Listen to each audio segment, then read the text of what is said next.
What's up, everybody? This is your boy T-keyz Hawkins. Y'all listen, welcome back to T-keyz Talk. This is our third episode on this show. Y'all listen, today is a special day. I'm celebrating my 29th birthday. Man, I did not expect for 29 to be here so soon, but I'm so grateful to see another year that God has kept me. I'm so grateful for the creativity, the wisdom, the gifts, the talent that God has blessed me with over the years. And I'm very, very appreciative. Y'all listen, today we're going to go ahead and get into it. I want to be very brief as possible because I am pressed for time today, but I still wanted to make sure that I gave y'all something to ponder on today. For the past couple of weeks, we were talking about the importance of being an entrepreneur, and we are using scripture to help guide us through our entrepreneurship. Listen, we started out saying that Jesus said that let there be light, and there was light. He saw, he spoke, he understood, and he created according to what shall be. So as an entrepreneur, what are you seeing? What are you speaking? What are you understanding? And what are you creating according to what shall be in your life? And I get it. You know, a lot of times we enter into these relationships, and when it comes down to agreement, it's hard for some of us as, I guess, boyfriend, girlfriend, husband and wife, or even if you're engaged or just, any type of relationship of any kind. It's hard to agree because one person is seeing the finished product, and the other person can't really see past the first step. But watch this. The word says, in all that getting, get an understanding, meaning that sometimes you have to lead people through your idea, through your vision, through your process until they see what you saw. But they must be willing to follow your lead. So we touched on that on week one. Last week we talked about how Jesus and the 12 disciples, how they work together. Y'all, I gotta share this with y'all.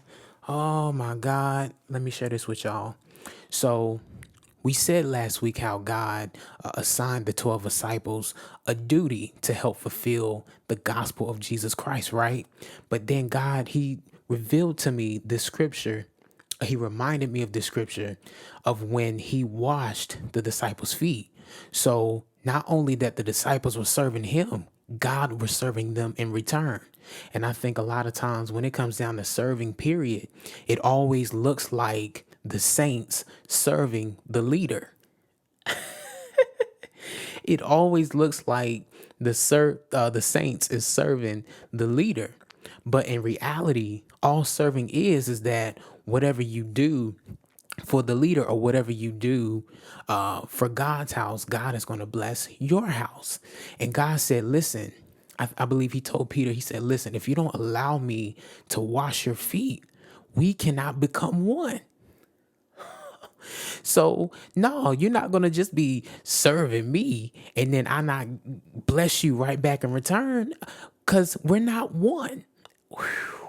Man, listen, my God, today. So I just wanted to throw that nugget out there. So anytime when you are under somebody and they say serve, always remember that it's an opportunity for you to be blessed in return. Whatever you do to bless your leader, whatever you do to bless your house, God will then bless your house. He will bless your business. He will bless your endeavor. So just keep that in mind as an entrepreneur.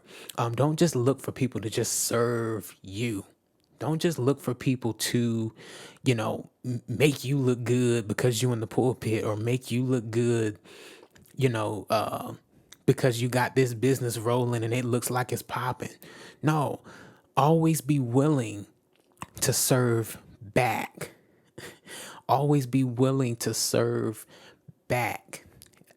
So I just wanted to throw that out there to you guys. But on last week we talked about how God he gave an assignment to the 12 disciples to help fulfill the gospel of Jesus Christ, right? And so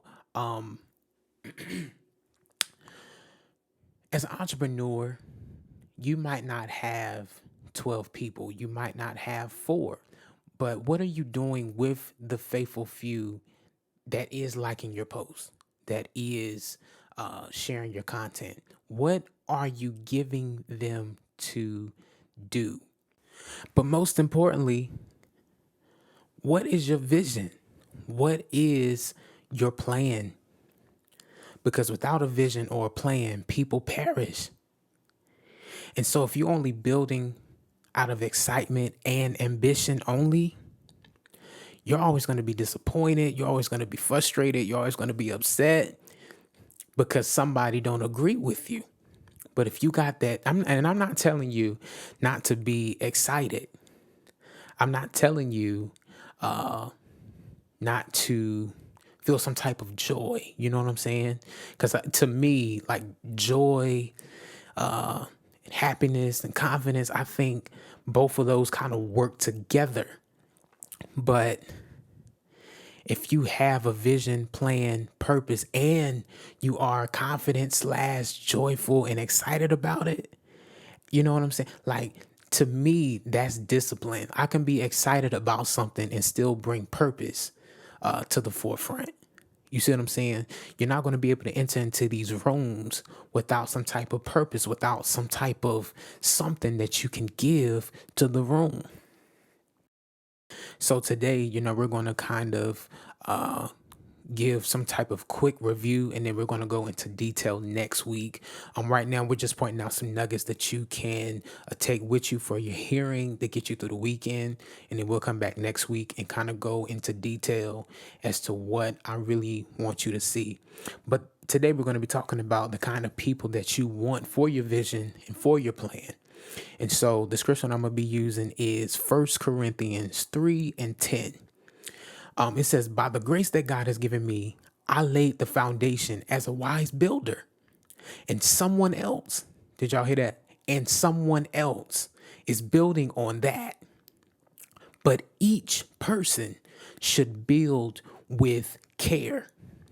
Watch this. It says, but each person shall build with care. Everybody who you have around you are not going to be perfect people. They just have to be like-minded. And they have to build with care because of the foundation that you set. So the question is, what kind of foundation do you have? Is God the center focus? Do you have self-intent or self-gain? So that scripture right there, I ain't even really got to go that far. But that scripture right there, y'all, it should really make you check your foundation. And here's why. Because the other people that are building on it, watch this. This is 1 Corinthians 3:12. If anybody else builds with gold, silver, costly stones, wood, hay, or straw, on Judgment Day, that foundation is going to be tested. And it's going to see if it's of value. And that's just to cap it right here. But again, make sure that what you're building is not for self-righteousness. It's not based on talent. It's not based on skill. It ain't based on money, because there's only 2 days it's going to come. One, it's either going to be successful, or two, it's going to be tested and it's going to crumble. So, and you always see the ones around you. You always see who's really for you when things are going good or when things are going bad. You always see the kind of commitment people got to you on one of those days. God, that's so good. So make sure that as you are building, be wise in your building. Always check your motives as you are building. Keep God the center as you are building. And when you have people around you, just make sure that they are like-minded and treating your vision and your plan with care. I love y'all. Peace.